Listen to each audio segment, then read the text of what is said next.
सभी पत्रकार बंधुओं को नमस्कार। आज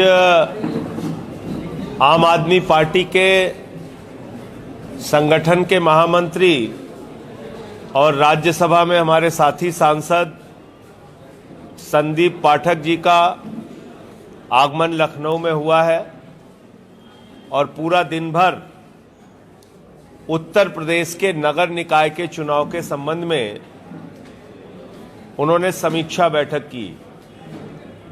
763 नगर निकायों में आम आदमी पार्टी मजबूती से चुनाव लड़ेगी और उसके लिए एक रूपरेखा संदीप पाठक जी ने जिला अध्यक्षों के साथ, जिला प्रभारियों के साथ, सारे हमारे प्रकोष्ठ के अध्यक्षों के साथ और हमारे जितने भी प्रांतीय अध्यक्ष हैं, चुनाव समिति के सदस्य हैं, उन सब के साथ मिलकर बनाई। हमारे बीच में चुनाव समिति के अध्यक्ष सभाजीत जी भी हैं, हमारे महामंत्री जी दिनेश पटेल जी भी हैं। संदीप पाठक जी आपको विस्तार से पहले आने वाले दिनों में हमारे संगठन निर्माण के लिए उत्तर प्रदेश में क्या क्या हम लोग करने जा रहे हैं उसको आपसे बताएंगे। Thank you sir. बीच में करो।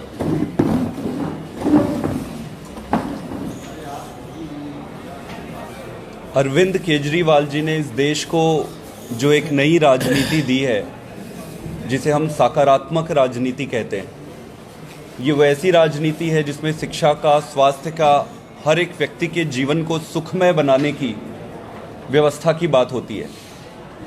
इस देश में दो तरह की राजनीति है, एक तो सकारात्मक राजनीति है और एक नकारात्मक राजनीति है।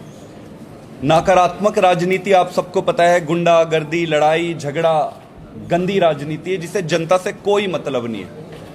जो सकारात्मक राजनीति है, अरविंद केजरीवाल जी जिसके जनक है, अब इस राजनीति को पूरे देश में पहुंचाना है। आप देख सकते हैं कि जितने भी विकसित देश हैं और जो भी देश विकसित नहीं हो पाए हैं, उन सब में मूलभूत एक ही अंतर है, वो ये है कि जो भी देश विकसित हुआ है वहाँ की राजनीति अच्छी है और जो भी देश आज विकसित नहीं हो पाया है वहाँ की राजनीति खराब है।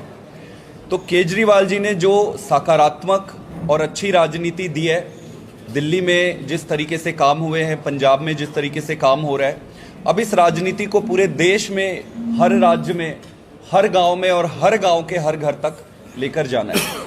इसी सिलसिले में अगली कड़ी जो उत्तर प्रदेश में नगरीय निकाय के चुनाव होने वाले हैं, आम आदमी पार्टी नगरीय निकाय का जो चुनाव है वो पूरी ताकत से लड़ेगी।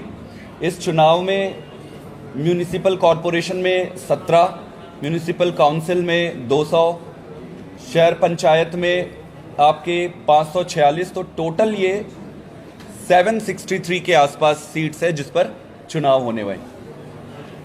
आज हमारी यहाँ पर इस मुद्दे पर समीक्षा बैठक थी।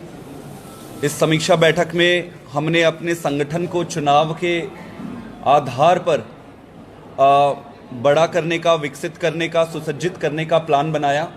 सभी से फीडबैक लिया गया आगे की रणनीति कैसी होनी चाहिए और अब इन सभी नगरीय निकायों में जाकर अगले लेवल की मीटिंग्स होगी और आगे की कैंडिडेट चयन हुए, कैंपेन हुए, इन सारी चीज़ों पर डिटेल में डिस्कस किया जाएगा।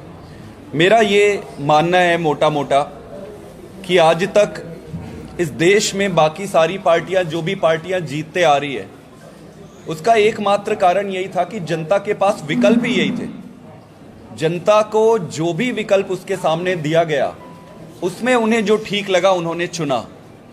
अब अगर आम आदमी पार्टी चुनाव में उतरती है उत्तर प्रदेश में, तो मेरा ये मानना है कि जनता इस बार आम आदमी पार्टी को निश्चित रूप से मौका देगी, क्योंकि अब जो दिल्ली के काम है, जो पंजाब में काम हुए हैं, वो देश के कोने कोने तक पहुंच गया है। हर एक व्यक्ति को पता है कि केजरीवाल जी कैसे काम करते हैं। हर एक व्यक्ति को पता है कि केजरीवाल जी स्कूल में, अस्पताल में, गुड गवर्नेंस में कैसा काम करते हैं। तो इस बार उत्तर प्रदेश में भी नगरीय निकाय के चुनाव में आम आदमी पार्टी पूरी ताकत से चुनाव लड़ेगी और आने वाले समय में आगे की रणनीति भी आप लोगों को डिटेल में बताएंगे। हमारा ये मानना है कि इस बार नगरीय निकाय में आम आदमी पार्टी बहुत अच्छा करने वाली है और बहुत बड़े लेवल पे बदलाव आने वाला है। आप लोगों के कोई प्रश्न हो? लोकसभा चुनाव को लेकर क्या तैयारी है? गठबंधन की प्लानिंग कर रहे हैं क्या? आम आदमी पार्टी किसी भी जोड़ तोड़ या खिचड़ी राजनीति में नहीं पड़ती है। हमारी राजनीति बड़ी सीधी है, बड़ी सरल है। लोकसभा में चुनाव लड़ेंगे, कैसे लड़ेंगे आगे की रणनीति उचित समय पे बात करेंगे। Thank you.